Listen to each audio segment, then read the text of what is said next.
अस्सलामुअलैकुम and welcome class. मैं हूं आपका टीचर सैयद। बात कर रहे हैं सेकंड ईयर मैथमेटिक्स और 2.4 का क्वेश्चन नंबर 4 करने लगे हैं, जो कि एक प्रूव है, यानी कि आंसर पहले ही दिया हुआ है। प्रूफ के बारे में आप तो जानते ही हैं। प्रूफ्स वो क्वेश्चंस होते हैं जिनके आंसर बुक के एंड पे नहीं होते, बिकॉज उनके आंसर उनके सामने बताए गए होते हैं। सिचुएशन क्या है, इंटरेस्टिंग है और काफी मजेदार है क्वेश्चन। शुरू करते हैं। प्रूव दैट, प्रूव कीजिए क्या कि dy by dx जब हम लेंगे with the help of these following two terms, ठीक है, if and only if x ये है y ये है, तो dy by dx फाइंड करना। तो पता लग गया चेन रूल वाली गेम डालनी पड़ेगी या, क्योंकि दो फंक्शंस है ना, सब्स्टिट्यूशन वगैरह वर्ड्स याद होंगे, वरना 2.4 की class 0 must highly recommended, that जरूर देखनी है। Get back to the question.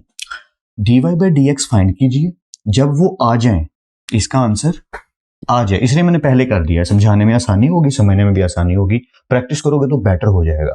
सो ये एक प्रोसेस है टीचर का, अब आप पे डिपेंड करता है प्रैक्टिस कितनी ज्यादा करते हैं। dy by dx जब आप निकाल लो इनकी हेल्प से, तो इसके साथ y को मल्टीप्लाई कर दो और प्लस x कर दो। अब ये पूरी टर्मिनोलॉजी जब आप करोगे तो आंसर में क्या आएगा, 0। ये प्रूव है, ये अब हमने प्रूव करना है, ठीक है, यानी ये करके दिखाना है। आप कहेंगे सर जब पहले ही प्रूव्ड है तो फिर हम करके क्यों कर दिखा रहे हैं, मतलब जो हुआ हुआ है वो क्यों करके दिखाना है। हुआ नहीं हुआ, उसने एक टर्म बताई है, हमने करके दिखानी है कि हाँ ये काम कर रही है। तो शुरू करते हैं। कहां से शुरू करेंगे? चेन रूल से। बिल्कुल सही, हमने अपने ब्रेन में चेन रूल बनाना है। हमारे पास दो फंक्शंस हैं x एंड y। तो अगर मैं चेन रूल की बात करूं dy by dx, तो अकॉर्डिंग टू दैट मेरे पास कौन सा वेरिएबल है, t है। तो अब dy by dt और dt over dx आएगा।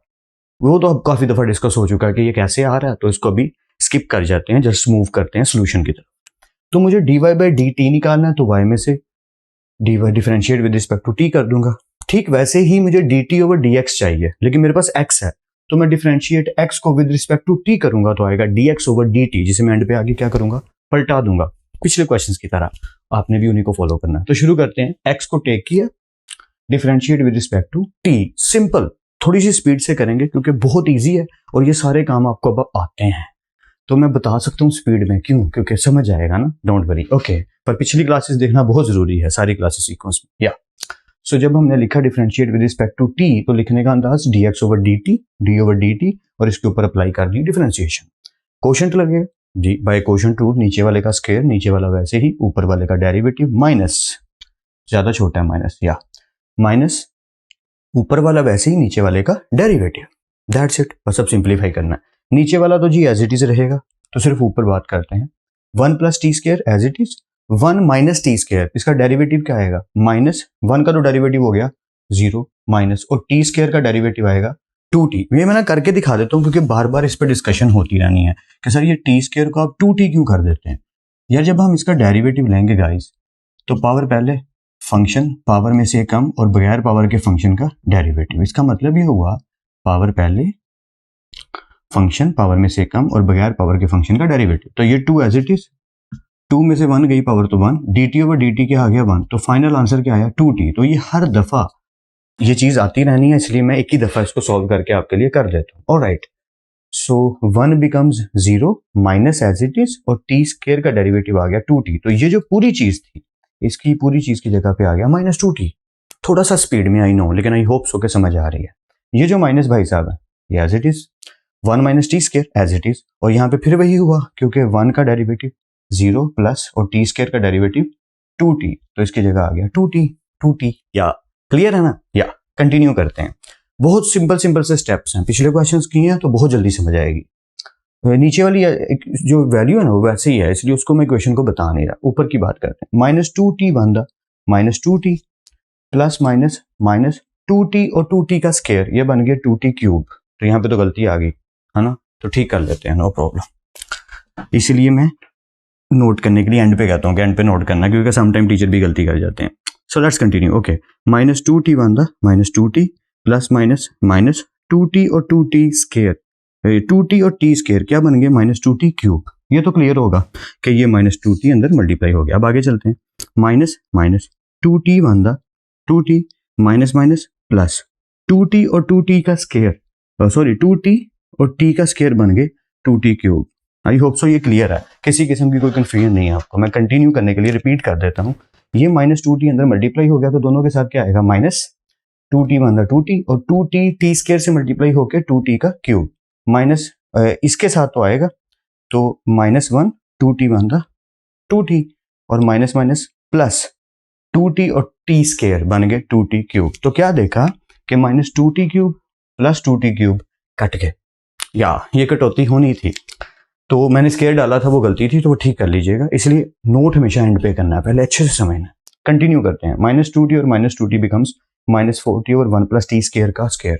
अब ये है dx/dt, हमें क्या चाहिए dt/dx, तो हम इसे पलटा देंगे।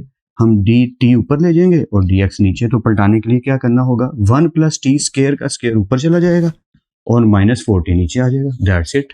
तो जब जरूरत पड़ेगी तो ऐसे पहले ही कर लेते हैं कंटिन्यू करते हैं। ये dx/dt यानी dt/dx आ चुका। Now what we required dy/dt, for that we need to take y साहब आगे same story, differentiate with respect to t, dy/dt लिख दिया, क्वेश्चन लगा दो, नीचे वाले का स्केयर, नीचे वाला वैसे ही, ऊपर वाले का डेरिवेटिव माइनस ऊपर वाला वैसे ही, नीचे वाले का डेरिवेटिव, न्यूज कास्टर स्पीड में जैसे पढ़ते हैं वैसे, या ऑलराइट। तो मैंने स्पीड में करते हुए आगे स्टेप आपको बता देता हूँ, या ये तो यही रहेगा, डिनोमिनेटर हमेशा यही रहेगा, ऊपर सोल्व हो जाएगा। तो 1 + t square as it is, 2t का डेरिवेटिव क्या आएगा 2, क्यों ये देखो ना, अब काफियों को पता है लेकिन कुछ मेरे जैसे भी निकम्मे होते हैं, तो सॉरी फॉर दैट, उनके लिए कर रहा हूँ। यार 2 तो कांस्टेंट है, बाहर आ गया, और t भाई साहब अपनी जगह पर है, और dt/dt क्या होता है 1, तो फाइनल आंसर क्या है 2, इसलिए 2t का डेरिवेटिव 2 आ गया होगा समझ। अब तो इस लेवल पे आ चुके हैं, आना चाहिए, minus as it is 2t as it is, और 1 + t square of course 0 plus और t स्केयर का डेरिवेटिव 2t अपनी जगह 2t, या नीचे वाली चीज ऐसी ही रहेगी। ऊपर देखते हैं 2 1 2 प्लस 2t स्केयर, यहाँ पे गलती नहीं की, गुड, माइनस ये माइनस है भाई, माइनस 2 2 4 और t का स्केयर यानी -4t square. Okay, so 2 as it is -4t square plus 2t square, तो माइनस में से प्लस गए तो बड़ी रकम के साथ माइनस है, तो माइनस, 4 में से 2 गए तो 2t स्केयर। अब हमने क्या देखा कि ऊपर 2 कॉमन है, ठीक है, तो 2 को कॉमन ले लेते हैं। जब कॉमन लेंगे तो ये हो जाएगा 1 माइनस 2 2 से कट गया t स्केयर, और नीचे वाला 1 + t स्केयर का स्केयर अपनी जगह पे लीजिए, dy/dt भी आ गया। So now we are going to choose our chain rule, क्योंकि अब हमारे पास दोनों आंसर्स आ चुके हैं। So now by chain rule dy/dx is equal to dy/dt multiply dt/dx, just apply the values, nothing else. dy/dt क्या आया, ये लिख दिया, मल्टीप्लाई का सिंबल, dt/dx क्या आया, ये देख लीजिए, मैंने चीटिंग नहीं की, यही लिखा है 1 + t स्केयर का स्केयर, और नीचे आया -4t, क्योंकि हमने पहले ही पलटा लिया था, ओपोज कर लिया था। ओके, अब इसको सॉल्व करना है, जो कि बहुत ईजी है। क्यों, अगर आप गौर से देखो, मैंने कोई गलती तो नहीं की, मैं एक दफा ना रीचेक कर लेता हूँ। dy/dt 2 × 1 - t square, 1 + t square का, हाँ 1 + t स्केयर का स्केयर मिस हो गया था। ओके, फिर इधर क्या आता है 1 + t स्केयर का स्केयर, ये बिल्कुल सही, नीचे -4t। ओके, अब ठीक है। तब क्या हुआ कि 1 + t स्केयर का स्केयर, 1 + t स्केयर का स्केयर कट गए, उसके बाद ये 2 जो है इस 4 से कट के हो जाएगा 2, और तो नहीं कुछ कटता, नहीं और नहीं कुछ कटता। ओके, माइनस चाहे नीचे लिखा हो या ऊपर, डजंट मैटर, बस बाकी वैल्यूज को देखते हैं। 1 - t स्केयर, नीचे क्या बचा, ऊपर सिर्फ 1 - t स्केयर बचा, और नीचे सिर्फ बचा क्या 2t। अब माइनस चाहे इधर डाल दो या इधर डाल दो, डजंट मैटर, दोनों ठीक।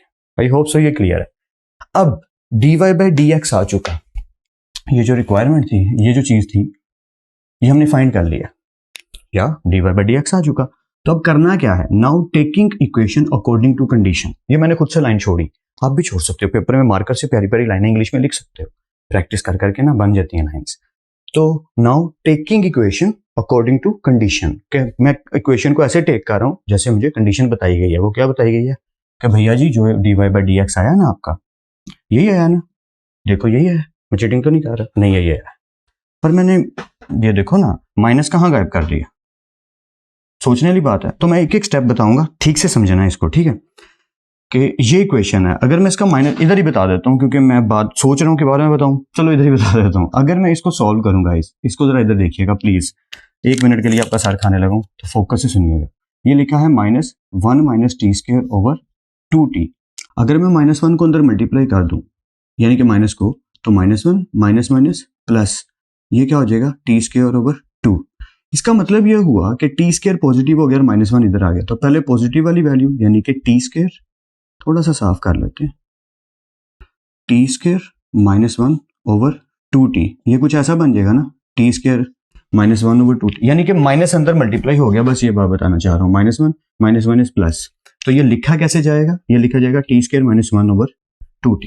क्लियर है ना? एक दफा फिर रिपीट कर लेते हैं, कुछ भी नहीं हुआ, dy/dx की वैल्यू वैसे ही है, सिर्फ ये हुआ कि माइनस अंदर मल्टीप्लाई हो गया, यानी कि -1 और माइनस प्लस t² हो गया, और नीचे वाला 2t अपनी जगह पे है, ये dy/dx आ गया। अब कंडीशन में क्या बताया गया कि y को मल्टीप्लाई कर दो, तो इस dy/dx के साथ किसको मल्टीप्लाई करना है, y को, तो y की वैल्यू लिख दी 2t/1 + t² और बीच में मल्टीप्लाई का साइन।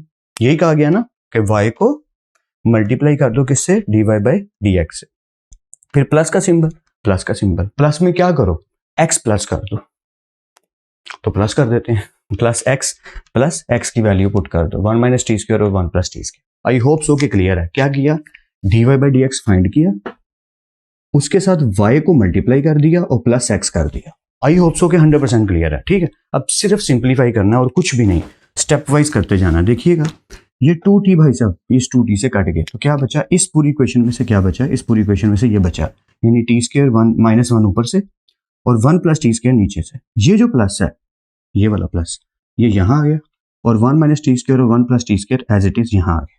आई होप सो कोई कंफ्यूजन नहीं है। अब हमने क्या देखा कि दोनों का डिनोमिनेटर सेम है, तो ऊपर वाली वैल्यू सीक्वेंस में आ जाएंगी, यानी t² - 1 प्लस 1 - t², 1 - t², और नीचे जो क्योंकि 1 + t² कॉमन है तो वो नीचे कॉमन आ जाएगा। एलसीएम लेने का तरीका यहाँ बचपन वाला भाई। अब हमने क्या देखा कि t² जिसके साथ कुछ नहीं होता उसके साथ अल्लाह होता है, हाँ इंसानों में तो ऐसा ही है, और मैथ में हम प्लस लिख देते हैं, जिसके साथ कुछ नहीं उसके साथ प्लस है। t² में से t² सब कट गए, -1 + 1 कट गए, तो क्या बचा, एग या कुछ भी नहीं, यानी कि इसका आंसर आ गया 0 और नीचे आ गया 1 + t², और 0 को किसी भी चीज पे डिवाइड करें, आंसर बिकम्स होल 0 या होल एग। तो हमने क्या देखा, नाउ हेंस, इधर इंग्लिश और छोड़ी जा सकती है और हम छोड़ते हैं हेंस प्रूव्ड, फिर स्टेटमेंट वही y dy/dx + x = 0। तो हेंस प्रूव हो गया कि ये जो स्टेटमेंट थी ये सच कह रहा था, अगर x और y की ये वैल्यूज हों, हम dy/dx लें, उसके साथ y को मल्टीप्लाई करें प्लस x करें, तो आंसर क्या आता है, 0। सो फाइनली हम अपने रिजल्ट तक पहुंच गए, एंड आई होप सो कि मैं आपकी कुछ ना कुछ हेल्प जरूर कर पाया हूँ। लेक्चर को पूरा देखा करो, ये इसके पीछे वॉच टाइम बढ़ाना कोई रीजन नहीं है, क्योंकि मुझे उसकी फिक्र नहीं ज्यादा होती। असल मकसद है आपको टीच करना, आपको समझाना, और किसी भी बात को अच्छे से समझने के लिए, अम्मी मेरी अक्सर कहती हैं, किसी भी बात को अच्छे से समझने के लिए या उसके बारे में राय कायम करने से पहले उस बात को पूरा समझ लेना चाहिए, वरना हम अक्सर गलती कर देते हैं, क्योंकि अधूरी जानकारी अक्सर खतरनाक होती है। करिश्मे भी वो कहता है। सो हमें कभी भी इंफॉर्मेशन को अधूरा नहीं छोड़ना। जब भी कोई इन्फॉर्मेशन लेनी है, जब भी कोई बात समझनी है, तो पूरी समझनी है और बाद में उसके बारे में राय कायम करनी। फिर मिलते हैं नेक्स्ट लेक्चर में, तब तक अपना और अपने घर वालों का बहुत ख्याल रखिएगा। खुदा आप सबको बेहद खुश रखे और बहुत कामयाब करे। खूब मेहनत करते रहिए लेकिन स्मार्ट वर्क के साथ, और सबका ख्याल रखिए। अल्लाह हाफिज़ क्लास।